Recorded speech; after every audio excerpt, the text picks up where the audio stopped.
Welcome back to a Blu Ray update. A lot of these are pickups from during the October Horror Challenge. I picked up a bunch of stuff, mainly Scream Factory. But the first thing I picked up was The Terror from Beyond Space. This is an Olive Films release. And it's a classic monster romp from my childhood, science fiction romp. And it's a precursor to Alien. You've got a monster on a ship, and he's terrorizing the crew. Um, you get a lot of action where the crew is on the top level, and the monster's trapped on the bottom level trying to get to the crew. It's scary stuff for the time that it happened, but I mean, it's a guy in a rubber suit. But it's still a lot of fun. I wish this Olive release had some special features. It's just the film, which it's a good print of the film. Next up is a Jack Arnold film from the 50s. This is Monster on the Campus. Um, and this is a Screen Factory release. It's got an audio commentary track. This is an interesting film about a scientist that captures a prehistoric fish. And the fish, I guess the teeth of the fish causes a cut, and he turns into, over time, messing with his prehistoric animals. He also catches like this bee, this large flying insect, and but the bottom line is, messing with these prehistoric animals, he turns into a Neanderthal man. The problem with the film is that the Neanderthal makeup sucks. I mean, it's just a mask. I mean, you can see the eye lines, and unfortunately, it's not. It could have been a lot. I expect more from these Jack Arnold than what we got as far as the monster. It was pretty cheap, but still a pretty entertaining 75 minutes. I'll have to check out the commentary tracks at some point.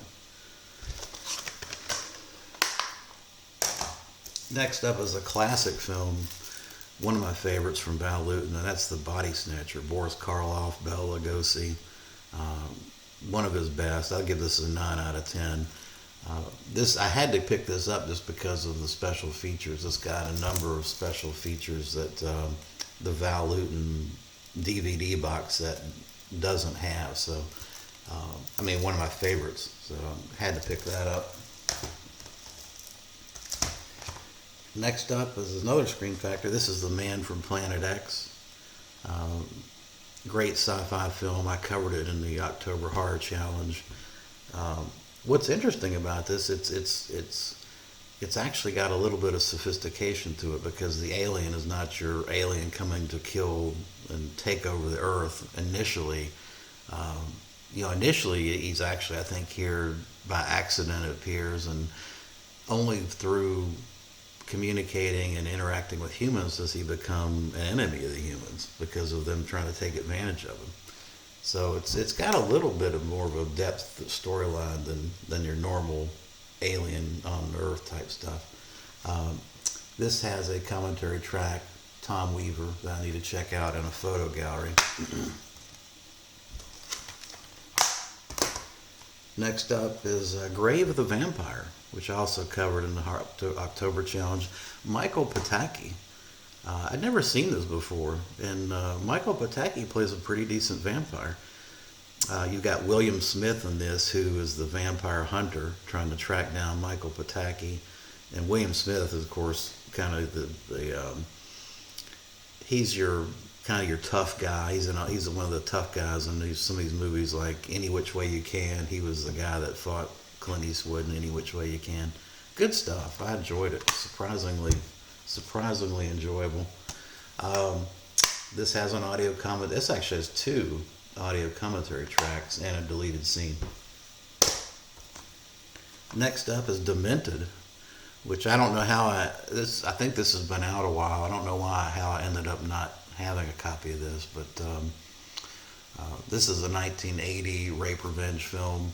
Sally Young, who I don't think went on to do much after this, she is married to porn star Harry Reams, and she is having flashbacks of getting raped, and then, of course, at some point she gets terrorized again by these kids, basically teenage boys, who she takes revenge out on. It's a good movie, and I think the last 30 minutes is very entertaining. It's kind of black. It's got some black comedy elements to it. Um, no special features on this, just the film itself. Next up, Quatermass 2 from Hammer Films. Brian Donlevy plays Quatermass, a very crotchety Quatermass. He's investigating this plant that's creating this food that's toxic and turning people into like zombies. Yeah, it's a good film. Good film, and I think Brian Dunleavy's portrayal, it tends to get criticism heaped on it, but I think it works. I mean, he is crotchety, but it works for me. This has a bunch of special features. A new scan of the film, commentary tracks, anything Hammer I'm gonna buy, double dip, triple dip. Horror of Frankenstein, another Hammer. I know this gets a lot of criticism as well, but I think it's a very effective black comedy. My only criticism maybe is that the monster doesn't show up until an hour and 5 minutes into the film, but it's not really about the monster. It's about Ralph Bates and what a low-life character he is. And Ralph Bates does a great job as Victor Frankenstein in this. It's got Veronica Carlson, who's always good to look at. Kate O'Mara's in it. Number of special features, audio commentary track. I think this audio commentary track is ported over from the old commentary track. But yeah, I have a soft spot for Horror of Frankenstein.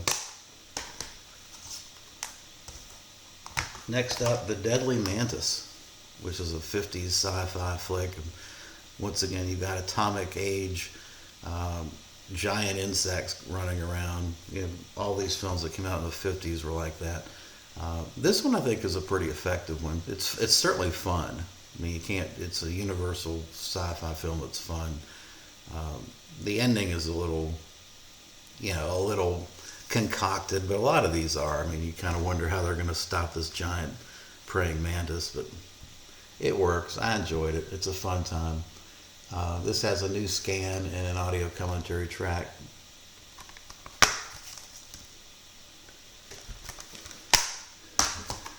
Next up, The Brain That Wouldn't Die. I covered this in the October Horror Challenge. This is a very effective early 60s horror film. Surprisingly gory.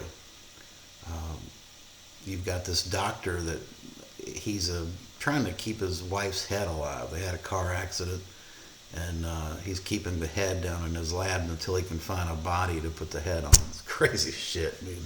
But MS3TK, I think Mystery Science Theater covered this, and it's on here as well. But I think the film is great. It stands on its own merits, so I give it a 7 out of 10.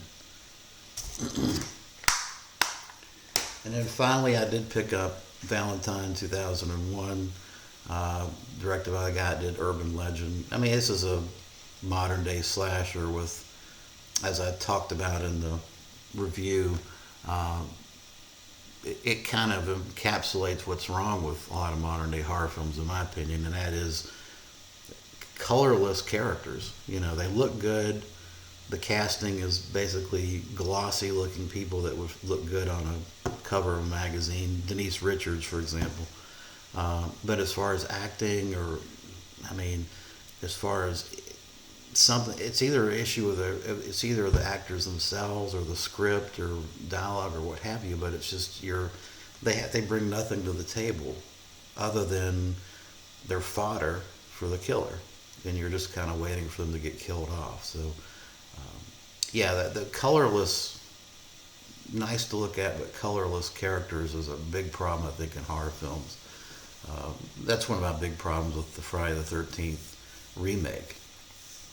Is that you want characters that you care about or that are interesting, not just the kills. So it's not a bad film, don't get me wrong. But it's not. I don't think it's a 6.5 out of 10. Loaded with special features on this thing. audio commentary track and featurettes you can see right there. All right, well that's gonna do it for my update. Appreciate you watching.